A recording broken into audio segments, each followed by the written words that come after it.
ಒಗ್ಗರಣೆ ಚಾನೆಲ್ ನೋಡುತ್ತಿರುವ ನಿಮ್ಮೆಲ್ಲರಿಗೂ ರಶ್ಮಿ ಮಾಡುವ ನಮಸ್ಕಾರಗಳು. ಇವತ್ ನಾನು ಮೊಸರನ್ನ ಮಾಡಿ ತೋರ್ಸಾ ಇದೀನಿ. ಇದು ತುಂಬಾ ಸಿಂಪಲ್ ಆದ ರೆಸಿಪಿ ಅಂತಾನೆ ಹೇಳ್ಬಹುದು. ಆದ್ರೆ ದೇಹಕ್ಕೆ ತುಂಬಾ ತಂಪು ಕೊಡ್ತೈತಿ. ಬೇಸಿಗೆಗಾಲದಲ್ಲಿ ಮಾಡ್ಕೊಂಡ್ ತಿಂದ್ರ ತುಂಬಾ ಚೆನ್ನಾಗಿರ್ತೈತಿ. ಯಾವ ರೀತಿ ಮಾಡೋದಂತ ತೋರ್ಸ್ಕೊಡ್ತೀನಿ. ಸಾಮಗ್ರಿಗಳು ಏನ್ ಬೇಕಂತ ಹೇಳ್ತೀನಿ. ಅನ್ನ ಬೇಕು. ಅನ್ನ ಇದನ್ನ ನೀವು ಉದುರಾಗಿ ಮಾಡ್ಕೋಬಾರ್ದು. ಒಂದ್ ಸ್ವಲ್ಪ ನೀರ್ ಹೆಚ್ಚಾಕಿ ಮೃದು ಆಗೋ ತರ ಮಾಡ್ಕೋಬೇಕು. ಮೊಸರು ಬೇಕು, ಹಾಲ, ಜೀರಿಗೆ, ಉಪ್ಪ, ಸಾಸ್ಮಿ, ಹಿಂಗ, ಕೊತ್ತಂಬರಿ ಸೊಪ್ಪ, ಕರಿಬೇವ, ಹಸಿಮೆಣಸಿಕಾಯಿ, ಕಡ್ಲಿಬೇಳೆ, ಉದ್ದಿನ ಬೇಳೆ, ಒಂದ್ ಸ್ವಲ್ಪ ಶುಂಠಿ ಜಜ್ಜಿಟ್ಕೊಂಡೆ ನಾನು.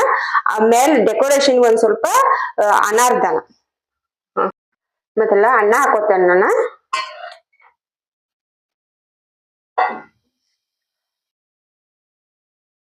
ಅನ್ನ ಪೂರಾ ಮಿದುವಾಗಿ ಮಾಡ್ಕೋಬೇಕು. ಹಾಲು ಹಾಕೋತೇನು. ಹಾಲು ಹಾಕೋದ್ರಿಂದ ಅನ್ನ ನಾವ ಮಾಡಿ ಎಷ್ಟೊತ್ತನ ಇಟ್ಕೊಂಡ್ರನು ಗಟ್ಟಿ ಆಗುದಿಲ್ಲ. ಮತ್ತ ತಿನ್ಬೇಕಾದ್ರನು ಅದು ಹುಳಿ ಹತ್ತುದಿಲ್ಲ ನಮಗ. ಹಾಲು ಹಾಕೊಂಡ್ ಬಳಕ ನಾವ ಇದ್ರಾಗ ಮೊಸರ ಹಾಕೋತೇನೆ ನಾನು. 1 ಕಪ್ ಆಗೋಟ್ ಮೊಸರ ತಗೊಂಡೇನು. ನೀವು ಹೆಚ್ಚ ಕಮ್ಮಿ ಬೇಕಾದಷ್ಟು ನೋಡಿ ಹಾಕೋಬಹುದು.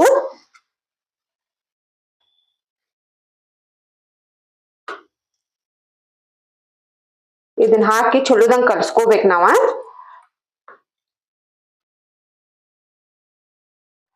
ಅನ್ನ ಪೂರಾ ಆರಿರ್ಬೇಕು. ಇಲ್ಲಂದ್ರ ನಾವ್ ಮೊಸರ ಕೂಡ್ಸ್ಕೊಂಡ್ವಿ ಅಂದ್ರ ಅದ್ ನೀರ್ ಬಿಡ್ತೈತಿ. ಇದೀಗ ಕಲ್ಸ್ಕೊಂಡ್ ರೆಡಿ ಆಗೈತಿ. ಇದಕ್ಕ ಒಗ್ಗರಣೆ ರೆಡಿ ಮಾಡ್ಕೊತೇನೆ ನಾನು. ಇಲ್ಲಿ ನಾನು 2 ಚಮಚೆ ಎಣ್ಣೆ ಹಾಕಿ ಕಾಯಕ್ ಇಟ್ಟಿದ್ದೇನು. ಸಾಸ್ಮಿ ಹಾಕೋತೇನು, ಜೀರಿಗೆ,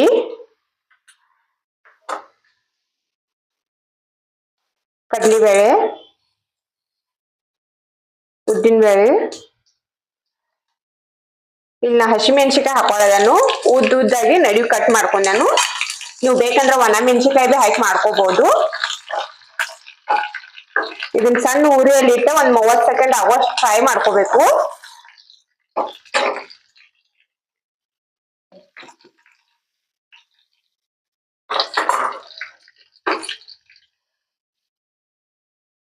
ಕರಿಬೇವು ಹಾಕೋತೇನು,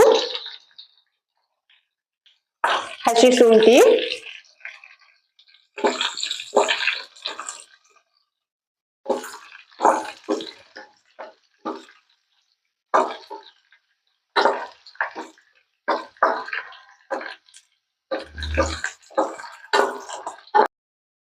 ನೀವು ಇಲ್ಲಿ ಬೇಕಂದ್ರೆ ಒಗ್ಗರಣೆಗೆ ಶೇಂಗಾ ಕಾಳು ಬಿ ಹಾಕೋಬಹುದು.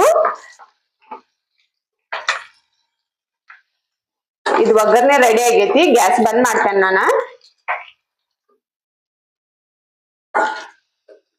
ಇದು ಬಂದ್ ಮಾಡಿದ ಬಳಿಕ ಈಗ ಹಿಂಗ್ ಹಾಕೋತೇನೆ ನಾನು.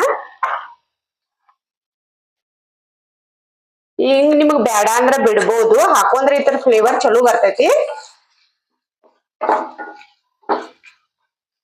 ಇದು ಆರಿದ ಬಳಿಕ ನಾವು ಅನ್ನ ಕಲಸಿ ಇಟ್ಕೊಂಡೇವಲ್ಲ ಅತ್ರ ಹಾಕೋಬೇಕು ಇದನ್ನ.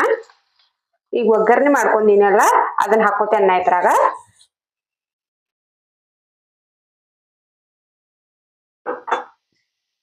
ಒಂದ್ ಸ್ವಲ್ಪ ಉಪ್ಪು ಹಾಕೋತೇನು. ಉಪ್ಪು ಮೊದಲು ಅನ್ನಕ್ಕೆ ಬೇರೆ ಹಾಕೊಂಡಿರ್ತೇವು, ನೋಡಿ ಹಾಕೋಬೇಕು.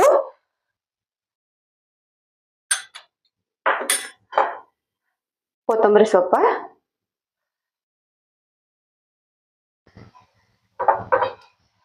ಇದನ್ನೆಲ್ಲ ಹಾಕಿ ಚಲೋದಂಗ್ ತಿರುವಾಡ್ಕೋಬೇಕು.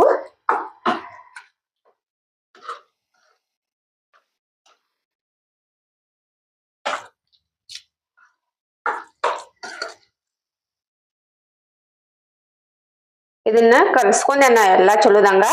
ಈಗ ಇಲ್ಲಿ ಒಂದ್ ಸ್ವಲ್ಪ ಮ್ಯಾಗ ದಾಳಂಬೆ ಹಣ್ಣಿನ ಬೀಜ ಹಾಕೋತೇನು.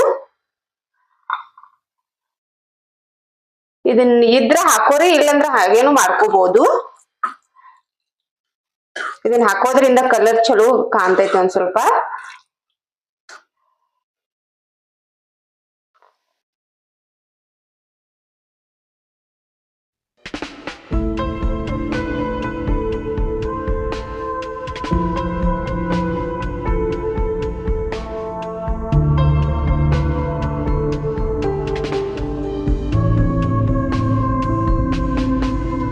ನೋಡ್ಬೋದು ನೀವ, ನೋಡಾಕ ಚೆನ್ನಾಗಿ ಕಾಣತೈತಲ್ಲ.